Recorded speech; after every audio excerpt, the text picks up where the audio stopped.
This is your USMNT Abroad weekend update from August 5th to August 8th of 2022. Hi, if you're new here, I'm Filippo, and welcome to Tactical Manager TV, and welcome to the US Men's National Team Abroad series, a channel favorite where every Monday we update you on how the Yanks did abroad over the weekend. And sometimes on Fridays we update you during the midweek. When there are games on the midweek, it doesn't always happen. We are back, and it's good to be back. Man, I missed this series so much, and hopefully you did too. So let's make a goal for this first one. Let's try to hit 1,000 likes in this video. Just the like button, and now we will start the updates of the Americans abroad over the weekend. The first episode of the 2022-2023 season. Let's play the intro.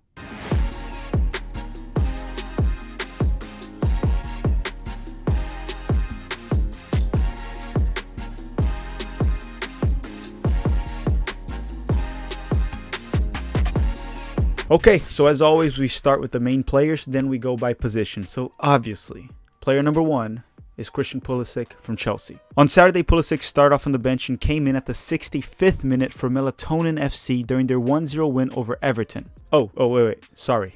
Did I say Melatonin? I meant Chelsea FC. You know, same beast, different animal, both put you to sleep. Chelsea pulled this 1-0 win, but the team really lacks fluidity and creativity under Thomas Tuchel, especially in the front three, right? For this game, Havertz, Sterling, and Mount struggled all game long. Now, Pulisic came in and mostly played as a right winger, and I won't say he was great or much better than Havertz, Sterling, and Mount, but he was more efficient, and he did look sharp with his dribbling. Also, he almost created a great chance for Chelsea when he was able to steal the ball from Everton's goalkeeper Pickford, but he ended up getting fouled. Now, in just 25 minutes, Pulisic managed to get 13 touches, a 75% passing accuracy, 1 shot off target, 1 out of 1 successful dribbling attempt. He won 6 out of 7 ground duels and was fouled 3 times. So next weekend, Chelsea faces Tottenham on Sunday. If you guys want us to do a live watch along for that game, let us know in the comment section down below. Maybe Pulisic will start in rotation. He was the first one off the bench in terms of the forwards, right? Sterling, Mount. Who knows who will start, okay? But if you want us to do a live watch along like we did this weekend, we'll gladly do so. Now, Wes Mckinney, the Serie A, the Italian league, is not back yet. Regardless, even when it's back this weekend, Wes Mckinney will not be available for the entire month of August due to a dislocated shoulder injury that he got during preseason. He didn't really get any minutes in preseason. He's injured after coming back from the broken foot last season. It's not good, but let's hope he comes back early September and is ready for the US Men's National Team September camp, which will be towards the last 2 weeks of the month. Not this month, September. We're in August. Next up is Giovanni Reyna from Borussia Dortmund. On Saturday, Reyna stayed on the bench the full 90 minutes for Dortmund during their 1-0 win over Bayer Leverkusen to kick off their Bundesliga season. Now, look, he will come back slowly, which is fine. It's already fantastic that he is available for Dortmund off the bench in the first match of the season. We will also be doing a video this week of what to expect from Giovanni Reyna this season, doing a deep dive into their manager, some comments he made, and the Dortmund roster with a special guest. That way you're going to get a better grasp of what to expect from Reyna this year and understand that it will be slow. The process will be slow, and what his role will be with this specific Dortmund roster based on what we've been doing our research, okay? And I'll bring a special guest, so keep an eye out for that.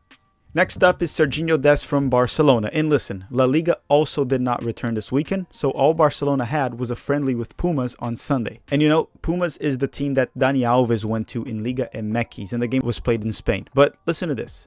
Azpilicueta never left Chelsea to go to Barcelona. Mingueza left Barcelona. Dani Alves left Barcelona. So, as Dest might not be the #1 option for Xavi this upcoming season, he still will get plenty of minutes and opportunities to show what he's capable of. Okay, the last players we're going to talk about before we go by positions, which would be the goalkeeper, center backs, fullbacks, midfielders, and forwards, will be the Leeds United States of America boys, which is Tyler Adams, Brenden Aronson, and Jesse Marsch.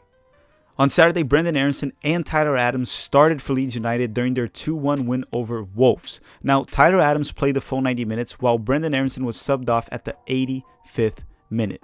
This was a massive win for Leeds to kick off the season, a huge victory for Jesse Marsch and his boys to start the Premier League season. In terms of performance, Brenden Aronson, in my opinion, was absolutely fantastic all game long and directly involved in both goals. The first one, his counter press, led to the opportunity being created for the goal.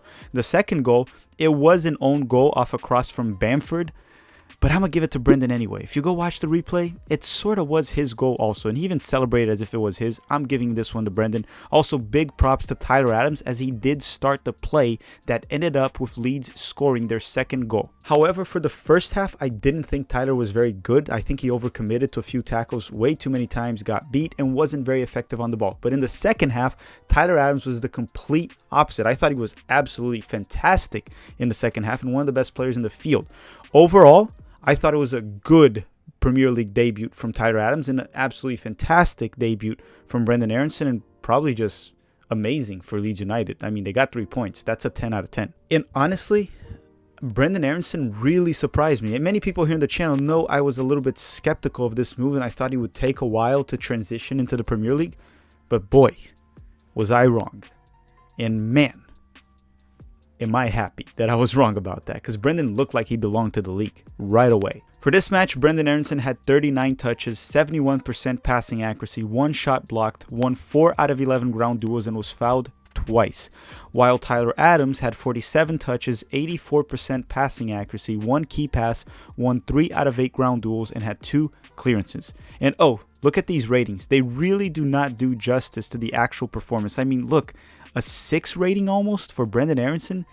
They gave him a poor rating. Anyone that watched the game saw how good Brendan is. That's why you take the player ratings on these apps with a grain of salt. In my opinion, in terms of field players, Brenden Aaronson was the best player for Leeds in this match.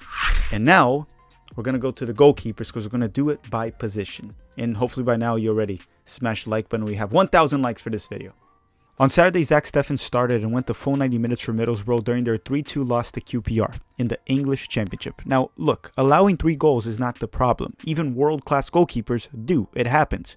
How they are conceded is the problem. In the second goal, Zack Stefan came out of the goal catching, I don't know, butterflies? Anything besides the ball off a corner kick that led to Middlesbrough conceding the second goal. Now look, to be fair, he did make a nice save before this horrible mistake, but you can't do these mistakes if you're a national team goalkeeper. You see, goalkeepers make mistakes, but it has been happening way too often for Zack Stefan the past 12 months. I still think the more he plays, the sharper he will look, but he better pick it up quickly, like by the end of this month. Otherwise, I don't know, his starting job in the national team or even roster spot might be under risk. So yeah, let's not overreact now, but we better see some improvements like this month in August. Now the next goalkeeper is Horvath, now from Luton Town in the English Championship. On Saturday, Horvath started and went the full 90 minutes for Luton Town during their 1-1 draw with Burnley in the English Championship. Next up is Matt Turner and Chris Richards because they faced each other on Friday. Sorta. On Friday, Turner and Richards both stayed on the bench the full 90 minutes during Arsenal's 2-0 win over Crystal Palace. And look, I expect Turner to be the backup of Aaron Ramsdale pretty much the entire season, maybe getting cup minutes. Now, Chris Richards, he arrived later in preseason, along with the fact that Anderson and Gehi are fantastic center backs. I understand Gehi struggled this game, but he ain't getting benched. That ain't happening. So maybe if Patrice Vieira switches to a back 3, then Chris Richards could become a starter. Otherwise, he'll probably be the third center back and first option off the bench for now. Now let's go to the center backs, and we'll start with John Brooks, which he still has no club. Now, I don't know what's happening or where he's going to go. There's really no transfer rumors. He's not going to MLS, even though that was a rumor that came out. He's probably just trying to make the most money out of it because it's probably the last big contract of his career. So we'll see where he lands. I don't like the fact that he missed preseason, but he knows he's sort of out of the World Cup under Greg Berhalter. So just trying to make as much money as he can. We'll keep you all posted whenever he signs with a club. Next up is a center back that can make it to Qatar possibly, and that is Eric Palmer-Brown from Troyes in France.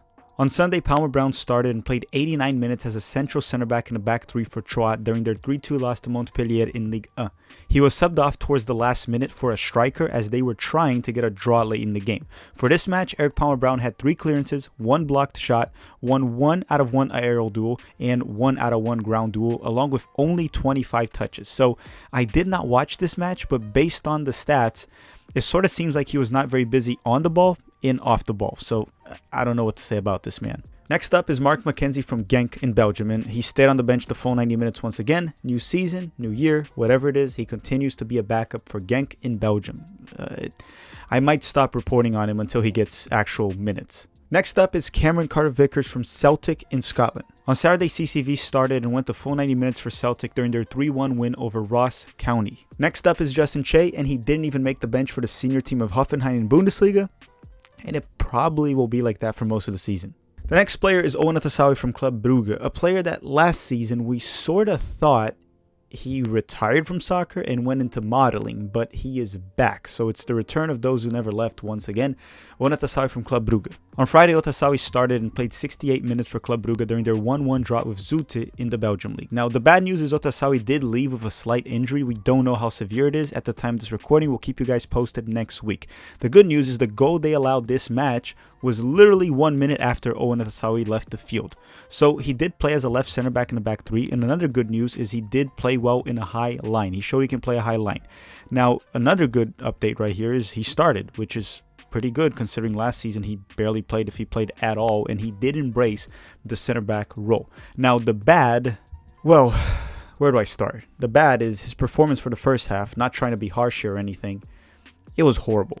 And I know that sounds very harsh, but he did have two awful giveaways that led to situations where the forwards were on one-on-one situations with Mingolette, their goalkeeper.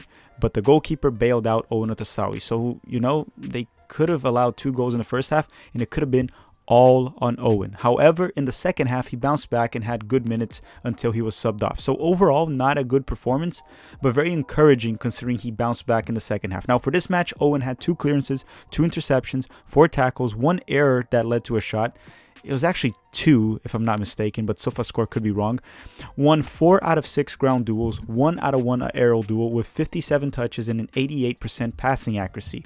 One thing I do want to say, his long passes were very good in both halves, okay? We'll keep an eye on Owen. Hopefully the injury is not very severe. I'm just happy that he's back to playing professional soccer. The last center back we want to talk about in this video is Austin Trustee from Birmingham City, former Colorado Rapids.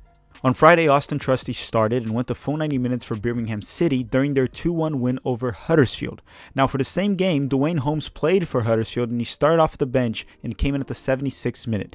Now, apparently, Trustee had a very good game according to multiple Birmingham fans and sources. I did not watch this game, so I have no comments on it. I will try to watch some of his games on the upcoming months because now he has triggered my curiosity. And again, he's the same player he was in MLS. So why don't we not call for him in the US men's national team yet? Maybe post 2023. But let's keep an eye on him. It looks like he did very well in the first game. Or second game now. Now let's go to the fullbacks, and we'll start with the Fulham boys that did very well in the Premier League over the weekend, and that is Anthony Robinson, or Jedi Robinson, and Tim Ream from Fulham. On Saturday, Ream and Robinson started and went the full 90 minutes for Fulham during their 2-2 draw with Liverpool. Look, they are a relegation fight team, so this is a great result. I would say a point there was very not likely or expected from them, so it's a great result for Fulham. Just like the Leeds boys, as we said earlier in the video, a great start for the Americans in the English Premier League. Now for this match, Tim Ream had 5 clearances, 1 clearance off the line, 1 blocked shot, 1 interception along with 42 touches and a 70% passing accuracy. A-Rob had 5 clearances, 1 interception, 57 touches, 65% passing accuracy, and he was 0 for 3 with his crosses, so that is something he could do better, but to be fair, A-Rob's crossing has always been extremely inconsistent. Next up is Reggie Cannon from Boa Vista in Portugal. On Sunday, Cannon started and played the full 90 minutes for Boa Vista during their 1-0 win over Portimonense. Cannon played as a right center back in the back 3. Okay, pretty much a center back at this point of his career, at least his club career, for Reggie Cannon. Next up is left back Sam Vines from Antwerp in Belgium. On Sunday, Sam Vines started and played the full 90 minutes for Antwerp during their 4-2 win over Leuven in the Belgium League. Next up is Brian Reynolds from Westerlo, also in Belgium, and he stayed on the bench the full 90 minutes, which is kind of odd. If you're going to get a loan from Roma and still be a bench player, which it looks like he is a back player, you might as well go back to MLS at this point, right? What I'm trying to say is maybe Jose Mourinho in Roma wasn't the problem. Maybe Brian Reynolds needs more time in MLS to develop, but who am I to judge? Next up is Joe Scali from Borussia, not Dortmund, or Borussia Mönchengladbach. I really struggled with that name, but I think I sorted it out slowly throughout last year. On Saturday, Joe Scali started and played 84 minutes for Gladbach during their 3-1 victory over Hoffenheim. And look, last season Scali played mostly as a wingback. For this game, he played as a right back, and I sort of prefer it that way. Also, last season he did benefit from many injuries to get minutes, but look, Liner was healthy and on the bench. He even came in for Scali at the 84th minute. So it looks like it was just a coaching decision to start Joe Scali. For this match, Scali had 1 tackle, won 3 out of 4 ground duels, 1 out of 1 aerial duel. He was fouled twice, he had 64 touches and an 85% passing accuracy, along with hitting the woodwork once. So Kevin Paredes, just like Justin Che, did not even make the bench for Wolfsburg over the weekend. So the next player I want to talk about is George Bello from Arminia Bielefeld in Bundesliga 2. On Saturday, Bello started off on the bench and came in at the 72nd minute for Arminia Bielefeld during their 2-1 loss to Hansa in Bundesliga 2, the second division of Germany. I'm not sure if Bello is actually benched. I guess we'll find out the next few weeks as we report on it, but to say the least right now, it looks like he is benched. So now, let's go to the midfielders, and hopefully by now you smashed the like button if you made it this far in the video, and let's start with Eunice Musa from Valencia. So, La Liga ain't back yet. So Eunice Musa didn't play a competitive match this weekend, and I'm going to also include Luca De La Torre in this section because, as I said, he plays in La Liga, and La Liga ain't back. I talked about how I'm very optimistic about both this season in previous videos. Luca De La Torre is in the perfect league to maximize his talent, and in a good team, a mid-table La Liga team, which is a very good team. He has players he can combine with. He has a good 6 in Renato Tapia. So Luca De La Torre has everything to thrive this season, unlike he did in Heracles. As for Eunice Musa, it looks like he might be playing an 8 or a central midfield role this season under Gattuso in Valencia. We'll see. I'm very optimistic about both of them in La Liga. I'm looking forward to their matches next weekend. Now let's go to the Rangers boys that play in Scotland, and that is James Sands and Malek Tillman from Rangers. That was not a funny joke, but I tried. On Saturday, James Sands and Malek Tillman both started for Rangers during their 2-0 win over Kilmarnock in the Scottish Premiership. Now, Sands played the full 90 minutes while Tillman played 75 minutes. Now, context is important and it matters. They both started because Rangers was rotating and resting starters due to the second leg of the Champions League qualification playoffs, which they lost the first leg 2-0 away, and they play in the midweek. I was not able to watch this match, but based off stats, it looks like they had a pretty damn good game. James Sands had 121 touches, which is very high, 92% passing accuracy, which is very high. He won 3 out of 4 ground duels. He had 6 out of 9 aerial duels won, and he also had 2 tackles. While Tillman had just 42 touches in 75 minutes, an 81% passing accuracy, 3 key passes, which is very good as well, won 7 out of 11 ground duels, and was fouled twice. Now, the Venezia boys, Gianluca Busio, Terence Boyd, and Novakovic. On Sunday, Terence Boyd and Novakovic started for Venezia during their 3-2 loss to Ascoli in the Italian Cup. Gianluca Busio was not available due to COVID. Now, Venezia is eliminated, and 22-year-old American Anthony Fontana, former Philadelphia Union, scored the 3rd goal for Ascoli to get them through and knock out Venezia. And for Venezia's 2 goals, Novakovic got both assists. Next up is Johnny Cardoso from Internacional in Brazil. On Sunday, Johnny started and played the full 90 minutes for Internacional during their awful 3-0 loss to Fortaleza, which is a relegation zone team. Now, he played as a double pivot as a 6/8 on a 4-2-3-1 formation. Still in South America, now Alan Sonora from Independiente at Argentina. On Sunday, Alan Sonora started and played 83 minutes for Independiente during their 1-0 home loss to River Plate in Argentina. Now we're going to go all the way to the Netherlands because we're going to talk about a few players that play in the Eredivisie. And let's start with Taylor Booth from Utrecht. On Saturday, Booth started and played 45 minutes for Utrecht during their 2-2 draw with RKC in the Eredivisie. So he was subbed off at halftime while they were down 2-0. Then they came back and got a 2-2 draw. That does not look good for Booth, but again, the season just started, no overreaction. He's also playing mostly as an 8 for them, and he's extremely talented, and we should keep an eye on him during this season after he left essentially Bayern's B team from last season. Now, still in the Eredivisie, let's talk about Cole Bassett from Feyenoord.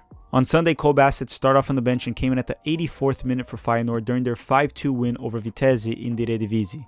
Last but not least, in Netherlands, let's talk about Richie Ledesman from PSV. On Saturday, Richie Ledesma started off on the bench and came in at halftime for PSV during their 5-1 win over Emmen in the Eredivisie. Richie came in when the game was already 3-0 at halftime. Okay, now we're moving on to Portugal, and we'll start with Alex Mendes and Alejandro Alvarado from Vizela in Liga NOS. On Saturday, Alex Mendes started and pretty much played the full 90 minutes as he was subbed off at the 95th minute for Vizela during their 1-0 win over Rio Ave in Liga NOS. Now, Alejandro Alvarado came off the bench at the 69th minute, nice, and he did almost score also off an Alex Mendes assist. A little sad that he missed that, but regardless, I'm happy to see a USMNT U20 prospect get minutes in the top league. The goal Vizela scored to win the game was a shot off a rebound from an Alex Mendes shot. So Alex Mendes was sort of forgotten by the fan base lately, but he was very solid in Portugal last year, and he's off to a good start again this season, so we should keep an eye on him. As for Alejandro Alvarado, we had an interview with him roughly a week or two ago, so check that out on the channel. It's on the interviews playlist, and he was also in the USMNT U20 tournament that qualified to the Olympics. Next up, Julian Green and Tim Tillman from Firth in Bundesliga 2. On Friday, Tim Tillman and Julian Green both started for Firth during their 1-1 draw with Karlsruhe. Oh boy, these German names. Don't even comment down below how to pronounce the name of this team. I really don't want to learn it. So this match was in Bundesliga 2, and Tim Tillman was subbed off at the 67th minute, and Julian Green was subbed off at the 83rd minute during this 1-1 draw. Now, the last midfielder is Christian Kappes from Brøndby in Denmark. On Sunday, Kappes started and played the full 90 minutes for Brøndby during their 4-1 loss to Copenhagen in the Danish league. Now, he did score the goal for this match for Brøndby, the only goal they scored, so that is nice, but the result itself is kind of bad. Actually, 4-1, it's terrible. Okay, now we're going to go to the forwards, and we'll start with Timothy Weah from Lille, and Timothy Weah did not play because he was serving suspension from a red card from last season. Okay, and I mean, at least Jonathan David balled out. He's born in Brooklyn, New York, so I guess it counts as an American abroad. Next up is Conrad de la Fuente from Olympique Marseille. For now, right at the time of this recording, he still is an Olympique Marseille player. So Conrad is on the move. We don't know where, but we'll keep you all posted on a weekly basis. I won't be talking about many of the fake rumors out there. He has been linked to Besiktas lately. It could happen. He's probably going to go on a loan. If he goes to Besiktas, probably means Tyler Boyd will go on a loan there and leave the team, as he's always on a loan from that team in Turkey. Regardless, we don't know where Conrad is going at the time of this recording. We'll keep you guys posted when the transfer actually happens, but it looks like he will leave Olympique Marseille this season, this off-season right now. Next up is Ricardo Pepi from Augsburg in Bundesliga. On Saturday, Ricardo Pepi started off on the bench and came in at the 75th minute during Augsburg's 4-0 loss to Freiburg in the Bundesliga. Now, Pepi is up for a rough season with this team, but maybe not as rough as Augsburg, as I think this time they really won't escape relegation. Yeah, they got lucky last season, they got a couple wins in the middle of the season and were able to escape it, but this year, I think Augsburg's going down, and I don't know what will happen to Pepi from there. Now, let's go to an American center forward that actually did well in Bundesliga over the weekend in his first game, and that is Pefok from Union Berlin. On Saturday, Pefok started and made his Bundesliga debut by playing 78 minutes for Union Berlin during their 3-1 win over Hertha Berlin. Now, Pefok scored their first goal in this match with a nice off-the-ball movement to get ahead of the opponent and head in a cross, and it was a very nice goal, a very nice header, very well placed. He played as one of the two front strikers for Berlin in a 3-5-2 formation. Overall, Jordan Pefok had a very good game, but to be fair, Hertha Berlin is likely a Bundesliga 2 team disguised as a Bundesliga team. I mean, they almost got relegated last season, and they might get relegated this year. But it's still a very promising start for the American center forward. For this match, he had 1 goal scored, 2 shots on target, 1 shot off target, 28 touches, 2 key passes, lost all 6 of his ground duels, which is bad, but did manage to win 9 out of 15 aerial duels. The race for the USMNT 9 is still wide open, and Pefok is making a strong case for himself to get another shot with the national team. Quick update on Matthew Hoppe. He's likely to leave Mallorca. We don't know where. Tom Bogert has sort of confirmed that Hoppe is going to go to Middlesbrough in the English Championship. He is a very reliable source, so if he reported on that, that means Hoppe will likely be playing in the English Championship this season. We just haven't really gotten an announcement from the club, but it seems like that's going to happen. Now, Josh Sargent from Norwich in the English Championship. On Saturday, Josh Sargent started off on the bench and came in at the 77th minute for Norwich during their 1-1 draw with Wigan in the English Championship. Now, watching Norwich last season in the English Premier League was horrible and painful. But watching them this season in the Championship makes it look like they're still in the Premier League. Yeah, it's still horrible and painful. I don't recommend watching them. Besides their uniforms, their kits are pretty cool. Besides that, it's soccer terrorism. Next up is another American in the English Championship, and there's Daryl Dike. That is Daryl Dike from West Brom. You can leave a comment down below because he plays this Monday, so At the time that we were recording this, he hasn't played yet. There were rumors that he was injured. If you know anything about it, drop a comment. We'll keep you all updated next week. But yeah, we'll find out this Monday when the video's out. But again, we record on Sunday. We're reaching the end of the video, but don't leave yet. Now we're going to go to Haji Wright from Antalyaspor in Turkey. On Sunday, Haji Wright started and played the full 90 minutes for Antalyaspor during their 1-0 loss to Galatasaray in the Turkish league.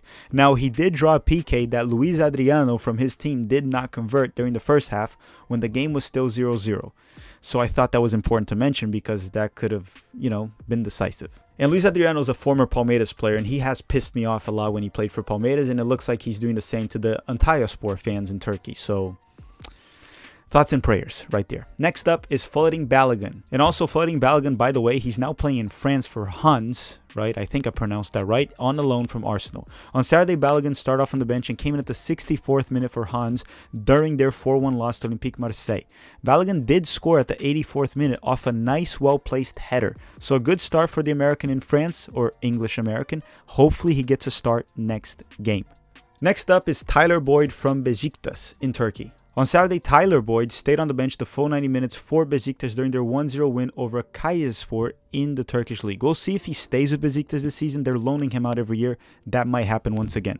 Next up is Terence Boyd that plays in Bundesliga 2. Not Tyler Boyd, now it's Terence Boyd, another center forward. On Sunday, Terence Boyd started and played 89 minutes for Kaiserslautern during their 2-1 win over St. Pauli in Bundesliga 2. I might not always cover him, but this one is worth mentioning because out of the 2 goals, he got a goal and an assist. Yeah, and Terence Boyd is also 31 and has had many injuries throughout his career, but every time he scores or does something in Bundesliga 2, I will be mentioning him and covering him. I love talking about Americans abroad, especially when they succeed. Last but not least, Alex Maitan from Nottingham Forest in the English Premier League. On Saturday, Alex Maitan started off on the bench and came in at the 84th minute for Nottingham Forest during their 2-0 loss to Newcastle in the English Premier League. Alright everyone, that does it for this USMNT Abroad episode. Hopefully you enjoyed. Hopefully you smashed the like button if you enjoyed it. And I don't know, drop a comment for the YouTube algorithm. And on Wednesday, we'll drop a video of what to expect of Giovanni Reyna this season. Do a full breakdown with a special guest. I want to thank you all very much for watching. It's good to be back. We're getting closer and closer to the World Cup. That's exciting. We're going to do a very heavy World Cup coverage starting in October. Pretty much a video every day. Thank you very much for watching and have a great day.